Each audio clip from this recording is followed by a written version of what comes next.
1969. Conséquence de notre mode de vie moderne et du travail sur écran, les myopes sont de plus en plus nombreux en France. Et c'est une bonne nouvelle pour le secteur de la lunette. Le mondial de l'optique d'ailleurs se tient en ce moment à Paris. L'occasion de constater que les Français sont parmi les meilleurs au monde sur ce marché de la lunette. Jean-Christophe Battaria, Olivier Palomino.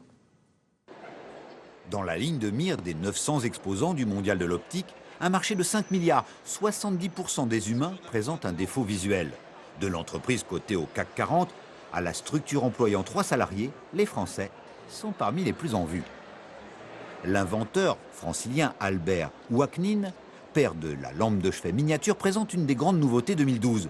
Les solaires LCD, comme votre écran de télé, elles se teintent avec des impulsions électriques. Interchangeable, autonomie 1000 heures. C'est plutôt pour les conducteurs automobiles, c'est utilisé pour eux, pour les gens qui ont une sensibilité, qui conduisent et qui veulent régler tout simplement leur intensité, chose qu'on ne peut pas avoir sur les autres technologies de verre. Plus ludique, les lunettes caméra. Au cœur du salon, parmi les nouveautés technologiques, la marque ZIL qui nous vient du Colorado et qui propose ce masque de sport extrême avec une caméra intégrée. Elle prend des photos, elle filme absolument tout ce que vous voyez en temps réel. Vous avez même un écran de contrôle à l'intérieur du masque pour vous promener au salon, mais surtout pour rendre compte de vos exploits à moto, à ski ou en surf.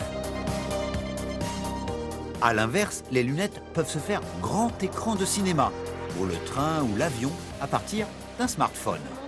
Comme au cinéma, on est dans le film. Là, il y a un monsieur qui marche sur la Lune.